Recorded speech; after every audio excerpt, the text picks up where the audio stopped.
తెలంగాణ దొర మాజీ ముఖ్యమంత్రి నిన్న కాంగ్రెస్ పార్టీ జూబ్లీహిల్స్ అభ్యర్థి నవీన్ యాదవ్ పై చేసిన వ్యాఖ్యను తీవ్రంగా ఖండిస్తున్నాం. ఈ తెలంగాణ దొరకు Telangana SC SC minority BC ప్రజలంతా 2 దఫాలుగా ఓట్లేసి ముఖ్యమంత్రిని చేస్తే తెలంగాణ ఎస్సీ ఎస్సీ మైనార్టీ బీసీలతో ముఖ్యమంత్రి అయి తెలంగాణ ప్రజలకు ఒరగబెట్టింది లేదు. తెలంగాణను సర్వనాశనం చేసి ఒక దొరపాలన చేసినటువంటి కేసీఆర్కు తెలంగాణ ప్రజలు బుద్ధి చెప్పి ఫామ్ హౌస్లో కూర్చున్నా ఇంకా దొర అహంకారం తగ్గలేదు. ఫామ్ హౌస్లో కుంభకర్ణం లెక్క 6 నెలలు తిని 6 నెలలు పడినట్టుగా చెట్టు కూర్చేసుకొని కూర్చొని ఫామ్ హౌస్ నుంచే ఇలా పరిపాలన ఆయన పార్టీ పరిపాలన నడిపిస్తున్నాడు. కనీసం వాళ్ళ పార్టీ ఆఫీస్కి వచ్చి చర్చ చేసే దిక్కు దివ్వాలి లేదు. పార్టీ నాయకులనే ఫామ్ హౌస్ పిలుచుకొని ఫామ్ హౌస్ నుంచి నువ్వు జూబ్లీహిల్స్ అభ్యర్థి మా అభ్యర్థి గెలుస్తాడని చెప్తున్నావు. అసలు మీ అభ్యర్థికి డిపాజిట్ అని వస్తుందా?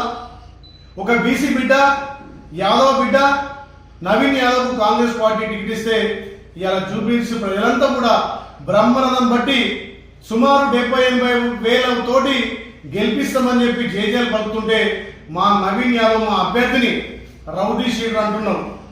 మరి నీ కొడుకు కేటీఆర్ ఇలా సల్మాన్ ఖాన్ అనే ఒక రౌడీ షీటర్ను 32 కేసులు ఉన్నటువంటి రౌడీ షీటర్ను ఇలా పార్టీలో చేర్చుకున్న నీతి మీది. ఇలా మా అభ్యర్థి మీద ఒక రౌడీ షీటర్ చూపించు.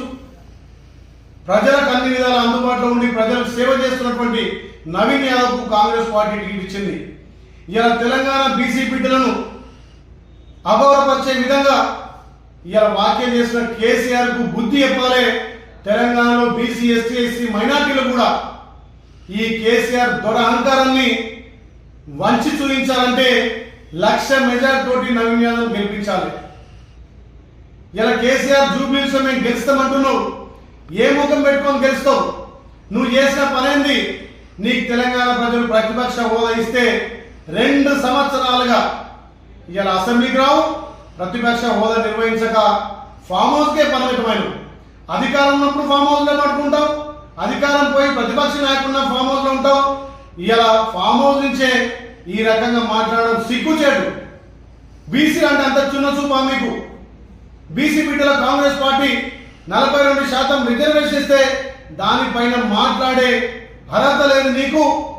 బీసీలకు ఏ రకంగా నువ్వు న్యాయం చేస్తున్నావో చెప్పాలి. ఇలా టీఆర్ఎస్ పార్టీలో ఉన్నటువంటి బీసీ ఎమ్మెల్యేలు, బీసీ మాజీ మంత్రులు తలసాని శ్రీనివాస్ యాదవ్ గారు, శ్రీనివాస్ గౌడ్ గారు, అదేవిధంగా అందులో ఉన్న బీసీ ఎమ్మెల్యేలు మీరు ఆలోచన చేయాలి. కాంగ్రెస్ పార్టీ బీసీ బిడ్డకు ఇలా కాంగ్రెస్ పార్టీ ఎమ్మెల్యేగా బీఫామ్ ఇస్తే రౌడీ షీటర్ అని చెప్పి బీసీలను అగౌరవపరుస్తున్నటువంటి కేసీఆర్ కు బీసీ ఎస్టీ ఎస్సీ మైనార్టీలంతా కూడా జూబ్లీ ఎలక్షన్ లో బుద్ధి చెప్పాలి. తప్పకుండా తెలంగాణ ప్రజలు ఏదైతే కేసీఆర్ ను ఫామ్ హౌస్ పరిమితం చేసిన కేసీఆర్ అహంకారం తగ్గలే.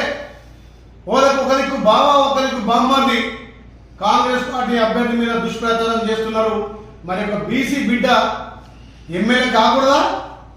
బీసీ బిడ్డ కాంగ్రెస్ పార్టీ బీఫామ్ ఇస్తే చూసి ఓర్వలేక ఈ రకంగా చిల్లర మల్లర మాట్లాడుతున్న కేసీఆర్, నీకు తెలంగాణ ప్రజలు కర్రు కాల్చి వాత పెట్టినా మీ బుద్ధి మారలేదు. ఈ రకంగా బీసీ బిడ్డలను అవమానపరిచి బీసీ బిడ్డల మీద మీరు ఈ రకంగా అనిష్టవాక్యం చేస్తే రేపు గ్రామాలలో తిరగని తస్మాత్ జాగ్రత్త. ఇప్పటికైనా ఆ దొరపోకడు దొర అహంకారం తగ్గించుకొని మా నవీన్ యాదవ్కు మా బీసీ బిడ్డలకు క్షమాపణ చెప్పాలని చెప్పి కేసీఆర్ డిమాండ్ చేస్తా ఉన్నాం.